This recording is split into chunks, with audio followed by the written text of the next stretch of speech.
Alors, on va pouvoir commencer puisque nous avons tous les participants. Donc, ce que je vais faire, c'est que je vais vous partager mon écran.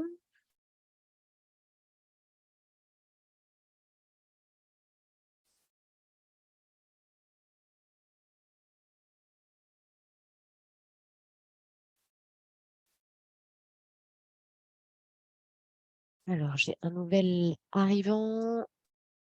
Donc, il se connecte, c'est parfait. Euh, Alors, donc tout d'abord, eh bien, merci d'être là et d'avoir répondu aussi nombreux à vous inscrire et à montrer de l'intérêt pour ce webinaire. Donc moi, je suis Marie Moulin et je travaille en tant qu'ingénieure d'affaires pour la société Inagua qui édite le logiciel Damas. Alors, je vous propose ce webinaire car la gestion du patrimoine, c'est un vrai sujet. Donc, on le voit au nombre de participants et d'inscrits à ce webinaire aujourd'hui. Et puis parce que je trouvais ça intéressant de vous parler d'un cas concret et éprouvé. Alors éprouvé parce que celui de la communauté d'agglomération du Pays Basque, c'est une application qu'on a déployée depuis plus d'un an maintenant, donc on peut en parler. Alors ce webinaire va durer 30 minutes avec une phase de questions-réponses. D'ailleurs, à cet effet, vous pouvez d'ores et déjà commencer à poser vos questions dans l'onglet adéquat de Zoom, qui est donc l'onglet Discussion. Alors, je vous présente l'ordre du jour. Alors, tout d'abord, je vais donc rappeler le contexte de la transformation numérique au sein des collectivités locales. Puis, je vous parlerai des enjeux de la dématérialisation de la gestion du patrimoine communautaire, puisque c'est le sujet du jour. Je vous présente ensuite le projet de la communauté d'agglomération du Pays Basque, la réponse que Damas leur a apportée et les raisons de leur choix. Enfin, je vais vous montrer comment est-ce qu'ils utilisent l'application aujourd'hui, quel est son coût. Pour finir, je vous présenterai les autres cas d'usage de Damas au sein des collectivités locales. Et enfin, j'ai un dernier slide sur la société Inagua pour que vous sachiez quand même qui nous sommes. Alors, voici un slide qui montre en fait toute la chronologie de la transformation numérique au sein de l'administration. Alors, je ne vais pas rappeler toutes les années et tous les événements qui ont eu lieu, mais globalement, en fait, ça a démarré dans les années 98-2000 avec la création du portail de l'administration qui est service-public.fr. À partir de là, en fait, l'administration publique a commencé à digitaliser ses échanges avec les administrés.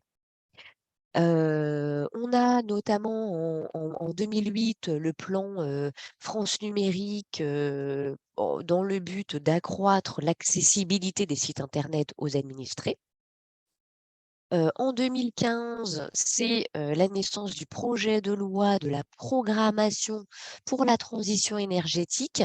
Alors ça a impliqué beaucoup de choses, l'objectif de la réduction de 40% des émissions de gaz à effet de serre, l'atteinte à 32% des énergies renouvelables, etc., etc. Et en fait, pour parvenir à cela, il faut être en capacité à analyser et à prévoir. Et donc, rien de tel que des outils d'automatisation et de dématérialisation de la donnée. Et puis là, plus récemment, donc en 2022, le président a fait une conférence concernant le nouveau plan national de relance et de résilience, et cela inclut un objectif pour la transformation numérique. Alors, j'admets deux autres personnes qui viennent. Voilà, donc bonjour à ceux qui viennent d'arriver. J'ai commencé le webinaire et en fait, là, je présentais la chronologie de la numérisation de l'administration française, locale et territoriale. Donc, vous n'avez pas encore raté grand-chose. Et là, je vais rentrer dans le vif du sujet. si ça veut bien tourner. Voilà, donc les enjeux, sont nombreux, hein, de l'administration, de la e-administration, mais je vais vous parler uniquement des enjeux qui sont liés à la gestion du patrimoine communautaire puisque c'est le sujet de ce jour. Alors le premier enjeu, il est d'ordre juridique et réglementaire. Donc juridique parce que vous devez en fait respecter les réglementations. L'État et les collectivités doivent quand même montrer l'exemple. Et puis réglementaire parce qu'il faut respecter les délais d'intervention et de maintenance. Il y a aussi un enjeu, vis-à-vis des usagers, donc des administrés, qui est de maintenir les bâtiments, pour leur sécurité.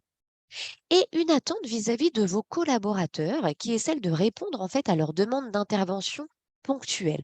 Alors, c'est pas forcément que les collaborateurs, parce que typiquement, dans la gestion du patrimoine et les interventions ponctuelles qu'on peut faire, ça peut émaner d'un directeur d'école. Par exemple, j'ai un chauffage en panne, j'ai une porte qui ferme plus.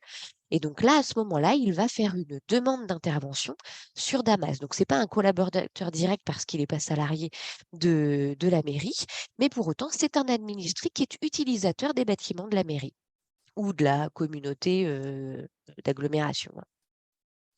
Donc, l'objectif, c'est quand même de leur fournir un outil qui est ergonomique et qui leur permet de suivre leur demande d'intervention. Il y a aussi un enjeu vis-à-vis de vos pairs. Comment mieux gérer votre activité et fournir des tableaux de bord permettant d'élaborer des calculs et des statistiques. Et en fait, grâce à ces calculs et ces statistiques, vous pouvez répondre à l'enjeu financier qui est celui de mieux maîtriser vos dépenses annuelles et pluriannuelles.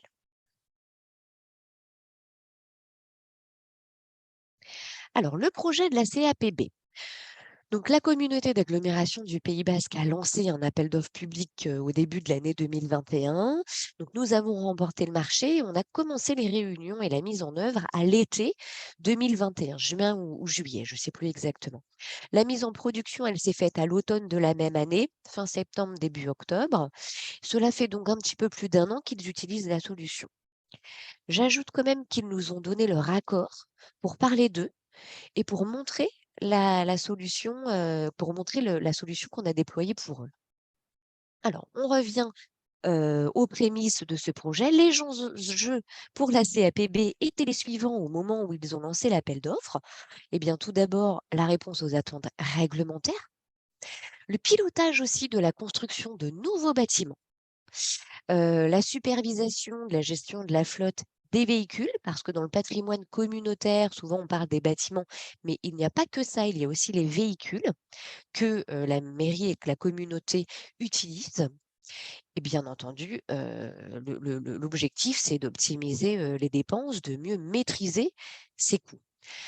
Et enfin, il y avait aussi un sujet sur le partage des données et des informations entre les agents qui sont sur le terrain et les agents qui sont dans les bureaux. Voilà, donc l'idée, c'était vraiment d'avoir une solution partagée. Je vous présente quand même le contexte de la communauté d'agglomération du Pays Basque, que j'appelle la CAPB. Donc, c'est 158 communes, 250 bâtiments et 450 véhicules. Donc, c'est assez conséquent.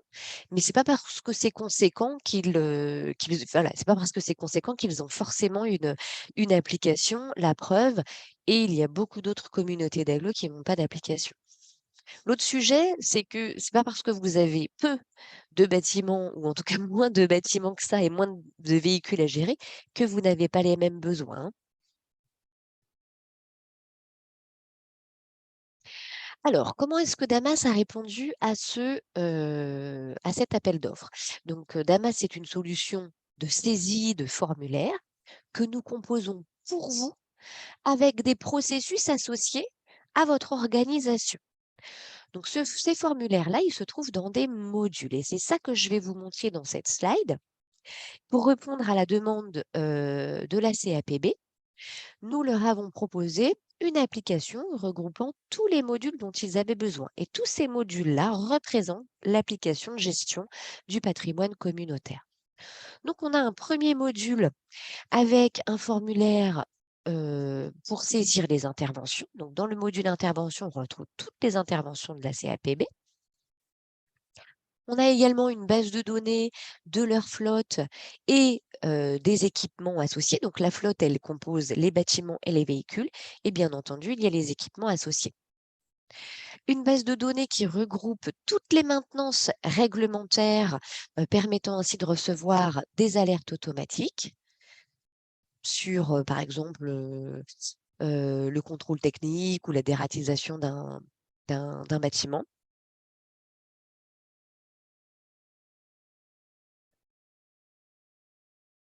Alors, je vois qu'il y a déjà une question, j'y répondrai après, hein. On a une base des contrats liés aux maintenances réglementaires, hein, puisque souvent la dératisation, les contrôles techniques sont effectués par des prestataires extérieurs. Donc, donc sont contractuels en fait. Et cette base de contrat, elle est reliée à un annuaire. Et dans cet annuaire, on retrouve des prestataires extérieurs, mais on retrouve aussi des agents habilités à intervenir, à saisir des interventions, et on retrouve aussi les autres collaborateurs. Je ressors mon exemple du fameux directeur d'école qui, lui, n'est pas un agent, mais pour autant qui fait partie de cette base de données parce qu'il est habilité à saisir des demandes d'intervention. Et bien sûr, nous n'oublions pas la partie financière, puisqu'il y a un enjeu financier de maîtrise des coûts. Donc, on ajoute un module de suivi financier pour maîtriser le suivi annuel et pluriannuel. Alors, tous ces modules communiquent entre eux. Alors, ils communiquent entre eux de manière très simple, hein. Chez Damas, c'est un champ qui lie, par exemple, le module intervention avec le module maintenance. C'est pas un API. Enfin, je ne vais pas rentrer dans les détails techniques parce que c'est pas l'objet. Mais voilà, il n'y a pas d'API, il n'y a pas de développement autour des interfaçages entre les différents modules. C'est juste un champ. On dit au module d'intervention d'aller chercher des maintenances. Point. Du coup, tout simplement, en fait, tous ces modules communiquent entre eux et forment l'application de la CAPB. Alors, il est tout à fait possible aussi de communiquer avec des solutions extérieures que la CAPB possède déjà. Par exemple, leur SIG. Donc, le SIG, c'est pour la gestion des adresses. Beaucoup de communautés ou de communes en ont. Et donc, il y a la possibilité de mettre un lien, mais cette fois un lien informatique, qu'on dit API ou web service, avec le SIG de notre client. Alors, quels sont les points importants de notre solution qui ont fait pencher la balance? Eh bien, tout d'abord, c'est une solution en mode SaaS. Ça veut dire qu'il n'y a aucun prérequis. Il n'y a pas d'installation sur les ordinateurs, il suffit simplement d'une connexion Internet. D'autre part, c'est une solution qui est responsive design, donc on peut regarder, on peut se connecter à l'interface sur un smartphone ou sur une tablette, chose assez importante pour les agents qui sont sur le terrain. On peut le faire au bureau ou en télétravail. Notre hébergement se situe, notre hébergeur en fait, hein, nos serveurs se situent en France. Il y a 3 backups, donc c'est une solution qui est extrêmement sécuritaire. On pourra rentrer dans le détail si vous le souhaitez, on pourra rentrer dans le détail si vous le souhaitez lors d'échanges. Donc les données sont dans le cloud. En fait, un SaaS, Software as a Service, c'est du cloud. C'est pas installé chez vous. C'est une construction d'application qui est no code. En fait, le no code, ça veut dire qu'il n'y a pas de, développement, au moment où on met en œuvre l'application chez vous. Donc le no code, ça implique aussi que c'est une solution qui est sur mesure, qui s'adapte à vos besoins et non pas l'inverse. Et ça, vous verrez que c'est un des points forts de Damas pour la CAPB. Et ça implique en fait qu'on a une habilitation des droits d'accès qui est extrêmement fine. Mais le no-code, en fait, c'est très avantageux parce que ça permet d'être agile, flexible et ça permet une rapidité de mise en œuvre qui est inégalable en fait. Pour vous donner un exemple, alors je parle de quelque chose que moi je connais, le CRM. Le CRM, c'est la gestion des des clients et des prospects chez les commerciaux. Donc, on a les sociétés, les contacts et les projets qui sont liés à ces sociétés. Eh bien, il me faut 2 jours pour mettre en production mon application de CRM. Une journée pour la construire et faire le processus, le workflow, et une journée pour la tester. Donc, je le sais puisque je l'ai fait moi-même. L'intérêt du no-code aussi, c'est qu'il n'y a pas besoin d'avoir des compétences en informatique pour comprendre ce qu'on fait. C'est aussi l'intérêt d'être flexible. Puisque nous vous fournissons des briques applicatives qui permettent de construire votre solution, un peu comme des Lego qui permettent de construire une maison, eh bien, la solution, elle est flexible. Si vous souhaitez rajouter une fenêtre ou alors une véranda, eh bien, il suffit de rajouter des Legos, d'en déplacer et d'en mettre un autre à la place. Voilà, c'est vraiment aussi simple que ça. Alors, vu que c'est une application no code et assez facile à la construction, on travaille en co-construction avec nos clients. Donc, lors de rendez-vous, lors des premiers rendez-vous, on va travailler avec vous sur vos besoins, sur vos processus. Et en fait, on va commencer à construire l'application devant vous. Et en fait, à la fin de cette première journée de lancement, vous aurez déjà les prémices de votre application. Donc, on travaille vraiment en co-construction. Ça permet d'impliquer les clients. Et ça, vous le verrez, c'est aussi un des points forts pour lesquels la CAPB a choisi Damas. Et enfin, la tarification, elle est à l'usage et non à l'utilisateur, à l'inverse de beaucoup de solutions encore aujourd'hui, hein. Alors, pourquoi est-ce qu'ils ont choisi Damas, la communauté d'agglomération du Pays basque? Donc là, j'ai mis en fait des termes qu'ils ont employés lors d'une interview sur les raisons de leur choix. Donc, c'est pas moi qui ai sorti ça, c'est vraiment eux. Ils ont exprimé la simplicité d'usage, et ça, c'est grâce au no-code en fait, hein, et aussi aux ateliers de co-construction. D'ailleurs, ils le disent, hein, la méthodologie de mise en œuvre, la co-construction a été un point fort dans leur choix. C'est une solution qui s'adapte aux utilisateurs et non l'inverse. Ça, c'est grâce au no-code et c'est grâce aussi à notre méthodologie. Donc, vu qu'on est sur place, sur site, on discute avec les futurs administrateurs, mais aussi les gens du métier. Donc, on va adapter la solution à votre image. Et enfin, la latitude d'évolution. Et ça, encore une fois, c'est lié, je vous le disais, il n'y a pas besoin d'avoir fait des études en informatique pour déployer du Damas, hein. Moi, je ne suis pas informaticienne, je suis commerciale. Je comprends un peu l'informatique, mais il n'empêche que j'ai déployé l'outil de CRM en 2 jours. Donc, heu, donc voilà, avec un petit accompagnement d'un consultant, ça suffit largement après pour être autonome. Et la latitude d'évolution, elle est très appréciable aujourd'hui par, les clients qui veulent de plus en plus avoir la main sur leurs données et sur leurs outils. Alors l'utilisation au sein de la CAPB, donc pour parler plus concret, je vais vous montrer comment ils l'utilisent. À ce jour, petite donnée volumétrique, c'est 1000 interventions depuis 1 an qu'ils ont mis en place la solution. Damas leur permet d'homogénéiser leur référentiel de données, de faciliter les demandes d'intervention et de les suivre. Donc voici une cartographie ludique des bâtiments sur tout le territoire de la CAPB. Avec Damas, vous pouvez positionner n'importe quel objet sur une carte du moment que l'on a son adresse. Là, les points, ils sont colorés parce que la CAPB a colorisé ses secteurs d'attribution. Donc, pour exemple, ils ont 8 secteurs sur tout le territoire, donc il y a 8 couleurs, quoi. Voilà. La CAPB a également élaboré des tableaux de bord pour piloter son activité. Donc, on a différentes formes de tableaux de bord, c'est ce que je vais vous montrer.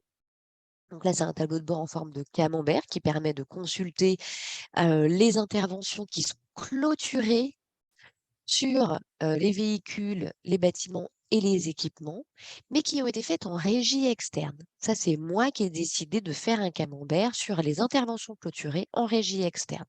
Donc là, on voit qu'il y a eu 6 véhicules, par exemple, soit 4. On a ensuite un tableau de bord en forme d'histogramme qui donc là, j'ai fait en fait une vue par date et statut. Donc typiquement, en orange, j'ai le mois d'août 2022. Donc en orange, j'ai toutes les interventions qui ont été saisies au mois d'août et j'en ai 4 qui sont toujours en attente d'attribution au moment où j'ai sorti l'histogramme. J'en ai 14 dont l'intervention est planifiée et j'en ai une dont la demande a été affectée. Voilà, donc c'est pour vous donner une idée. On peut faire en fait toutes les sortes de vues que l'on veut, toutes les formes que l'on veut. Là, on a un tableau de bord en forme de donut qui permet de voir un pourcentage sur toutes les interventions qui ne sont pas clôturées cette fois-ci, en fonction de leur statut.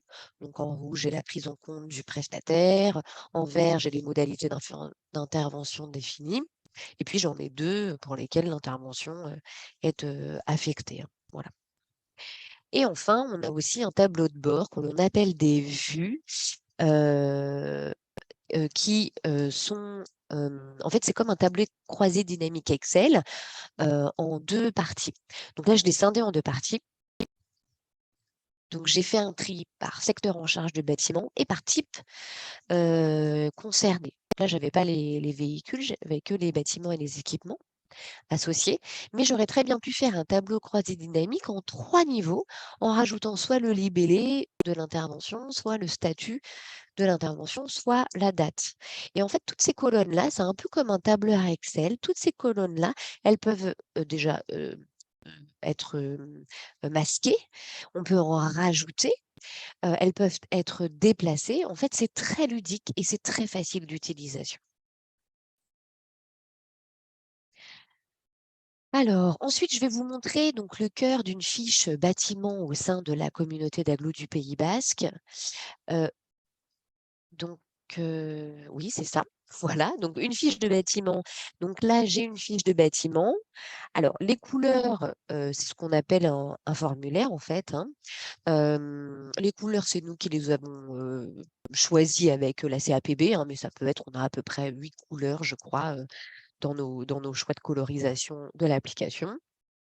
On a donc des paragraphes, les informations générales sur le bâtiment, l'usage et l'affectation, et puis les usagers habilités à faire de demandes. Donc là, c'est qu'une toute petite partie de la fiche bâtiment, hein. La fiche bâtiment, elle est beaucoup, beaucoup plus longue que ça parce qu'il y a beaucoup d'informations. L'année de construction, l'architecte, les plans, etc. Et donc, vous constaterez qu'en fait, les champs que je vous montre ici sont grisés parce qu'en fait, moi, en tant que Marie Moulin, je n'ai pas accès en modification à à la fiche du bâtiment, en fait, hein. Je n'ai accès qu'en mode lecture. Je ne suis pas un agent de la CAPB, donc je n'ai pas à modifier quoi que ce soit. C'est pour ça que tout est grisé. En fait, le sur-mesure implique une habilitation des droits d'accès très fin. Donc là, j'ai un champ bouton avec un choix unique, là aussi. Là, j'ai un champ entité utilisatrice. J'ai un champ en fait qui est lié à l'annuaire des territoires. Là, j'ai un champ pièce jointe. Là, j'ai un champ texte. Je vous montre grosso modo ce qu'on peut faire en sachant qu'on a une centaine de typologies de champs. Donc, on est en capacité à traiter en fait tous vos besoins. Je vais vous montrer ensuite une autre partie de la fiche bâtiment qui me paraît intéressante, c'est le tableau des interventions. Parce que dans chaque bâtiment, on a donc un onglet demande d'intervention dans lequel on a tous les tableaux des interventions réglementaires et ponctuelles qui ont été faites sur ce bâtiment.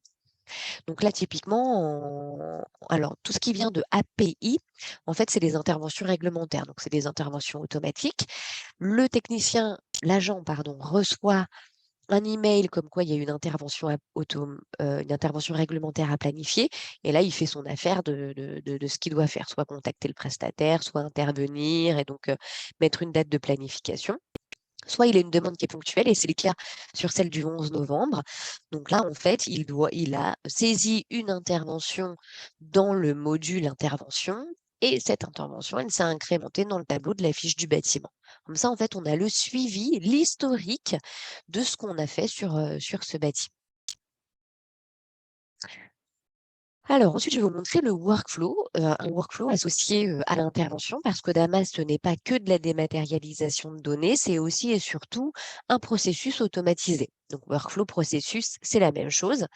Et en fait, je vous informe qu'un workflow, ce sont des boutons, donc enregistrer ma demande, modalité définie, etc., des boutons qui positionnent des statuts de la fiche d'intervention, et ces statuts vont déclencher une action. Et les actions, en général, c'est des mails, mais ça peut être un SMS, ça peut être une notification dans Damas. Lorsque l'agent se connecte, il a une notification qui lui est attribuée, donc ce qu'on appelle chez nous la corbeille de tâches. Et là, en l'occurrence, lorsque l'agent a saisi sa demande, il a eu le bouton dans la fiche d'intervention «Enregistrer ma demande». Cela a positionné le statut en attente d'affectation et ce statut a déclenché un mail vers le gestionnaire secteur. Là, le gestionnaire secteur a reçu un mail, il a ouvert la fiche d'intervention et lui, par contre, il a eu d'autres champs parce qu'il peut affecter la demande à quelqu'un. Donc, soit il l'affecte et du coup, il clique sur le bouton «Demande affectée à un collaborateur», soit il se l'affecte à lui-même et il clique sur le bouton «M'affecter la demande». Ces 2 clics-boutons régénèrent un statut «Intervention affectée» et redéclenchent une action, soit vers l'agent collaborateur, soit vers lui-même pour planifier une date. Alors là, ce processus, il est spécifique à la communauté d'agglomération du Pays basque, même si je pense que vous avez à peu près les mêmes modes de travail. Vous n'êtes pas de la même dimension, vous n'avez pas les mêmes collaborateurs, vous n'avez pas le même fonctionnement. Et donc, ce processus, grâce au no-code, il s'adapte très rapidement. Alors, combien ça coûte? Donc là, je vais vous parler macro, le modèle économique de Damas. Donc, comme je vous le disais, c'est une facturation qui est à l'utilisation et non à l'utilisateur. Donc, une unité, donc nous, on compte des unités. Je rentrerai dans le détail si jamais vous avez plus de questions. Mais ça, je pense que c'est en rendez-vous privé. Une unité, c'est 40 €. Nos tarifs sont publics, on n'a rien à cacher. Ils sont disponibles sur damas.com/tarif. La prestation et la formation sont entre 800 et 1 000 € la journée. Et une fois qu'on a mis en place le projet, on a le support à distance qui est effectué par votre consultant, donc le consultant qui sera attitré à votre projet, donc un consultant que vous connaissez, qui est déjà venu chez vous. Et en fait, on traite une demande de support en général en 15 minutes grâce au no-code, justement parce que c'est très facile d'utilisation, Damas. Donc, 15 minutes pour arriver à une journée, ça fait 32 tickets. En sachant que ces tickets-là, vous pouvez les transformer en une demi-journée ou les prendre pour une journée complète si vous souhaitez, une formation ou, ou je sais pas, ou un module complémentaire, enfin voilà, et que vous souhaitez, l'aide d'un consultant. Chez la CAPB, cette application, elle comprend 21 unités par mois, donc j'ai fait une moyenne, hein, parce que vu que c'est à l'usage, il y a des mois, c'est un peu plus, un peu moins. Donc on est grosso modo à 714 € hors taxes par mois, avec les volumes que je vous ai donnés, hein, donc 700, enfin 450 bâtiments et 250 véhicules, plus 1 000 interventions. Donc voilà, on est sur ce ratio-là, 714 € par mois. Et on a mis à peu près 2 mois à le mettre en place, soit un coût de 24 800 € hors taxes. Heu, alors oui, pardon, excusez-moi, je suis allée un petit peu vite. Mais je voulais voilà, je vous ai montré ce qui me paraissait, important sur, le cas d'usage de la gestion du patrimoine. Si vous avez des questions, c'est le moment de les poser, dans le petit onglet discussion de Zoom. Il me reste 2 slides et la slide suivante concerne les autres cas d'usage de Damas au sein des collectivités. En effet, il me semblait intéressant de vous en parler pour que vous compreniez la puissance de Damas et surtout dans quelle mesure nous pouvons vous aider à travailler sur des tâches plus à valeur ajoutée. Donc, un des cas d'usage, c'est la gestion des convocations et des votes, donc pour la saisie des textes et des sujets à voter, ainsi que l'envoi des convocations aux élus. Donc, ils répondent: «Je serai présent, je donne mon pouvoir». Lors de l'assemblée, soit en présentiel, soit en distanciel, ils peuvent voter directement sur leur smartphone ou sur leur tablette et du coup, le vote s'incrémente dans Damas. La gestion des établissements recevant du public et des immeubles de grande hauteur. Donc, ça permet de gérer les agents responsables, mais aussi les maintenances, on en revient à notre sujet, les interventions et parfois les fluides. La gestion de la relation citoyen, donc pour la gestion des signalements, nid de poule, déchets sauvages. Donc il y a un lien en fait, à travers votre, site web qui ouvre un formulaire Damas ou bien l'usager peut, directement via une application smartphone, saisir un signalement. La gestion des demandes des subventions des associations, donc elles ont lieu 1 à 2 fois par an et cela leur permet de suivre leurs, demandes de subvention et vous, de les tracer et de les historiser grâce à Damas.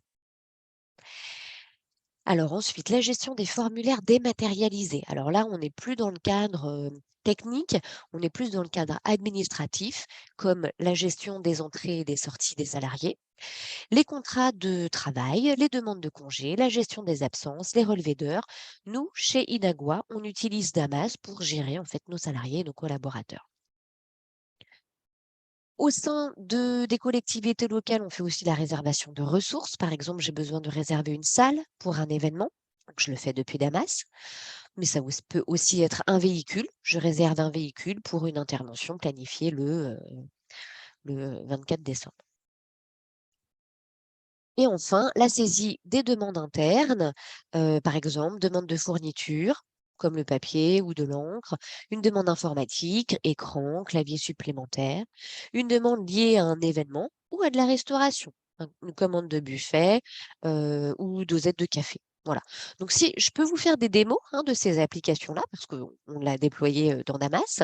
Si vous souhaitez une démo, dans ces cas-là, vous revenez vers moi soit vous m'appelez, je vous laisserai mes coordonnées à la fin, soit vous m'envoyez un email avec vos disponibilités pour que je vous fasse une démonstration.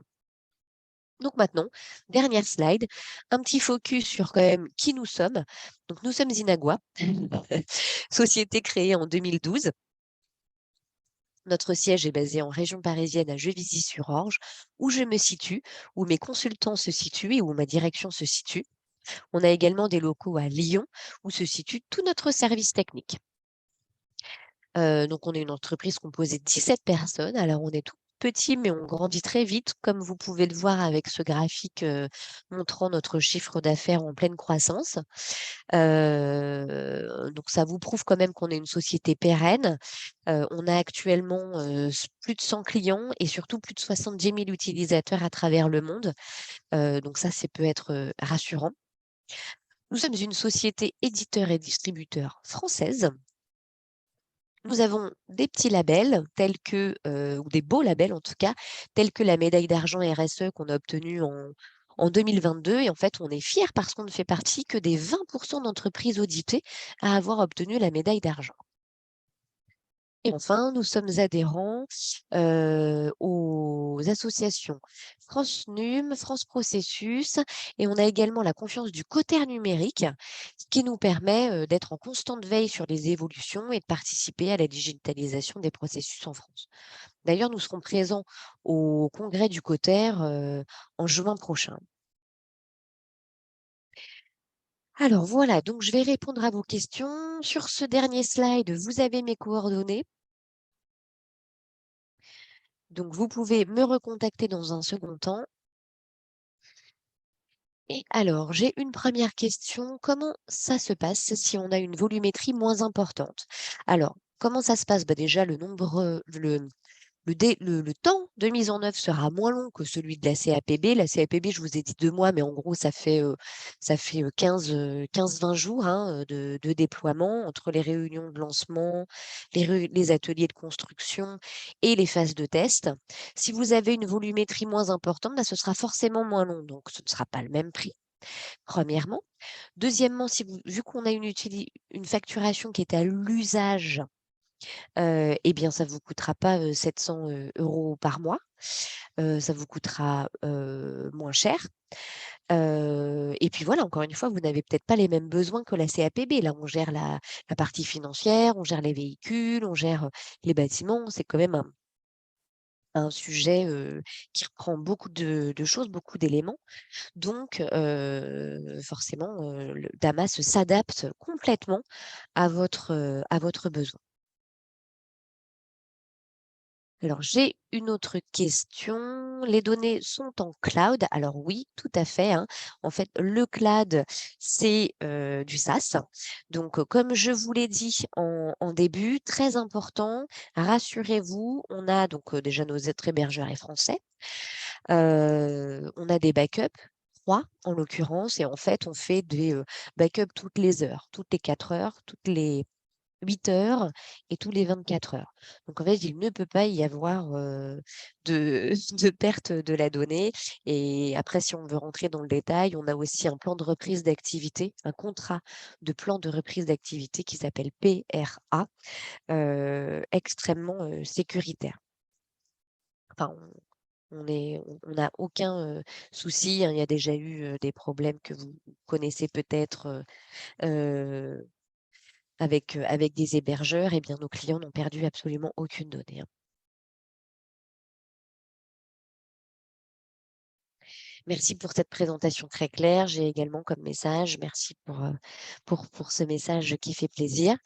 Est-ce que vous avez d'autres questions? C'est le moment. De toute façon, vous avez mes coordonnées, hein, donc n'hésitez surtout pas à me rappeler. Ce sera avec plaisir que j'échangerai sur vos besoins. Et, et voilà. En tout cas, je vous remercie d'avoir d'avoir participé à ce webinaire. Ça me fait très plaisir parce que je sais qu'il y a un sujet au niveau de la gestion du patrimoine. Et puis, j'espère, merci à vous, j'espère avoir vraiment répondu à vos questions. Voilà. Donc, n'hésitez pas à revenir vers moi, ce sera avec grand plaisir. Merci beaucoup.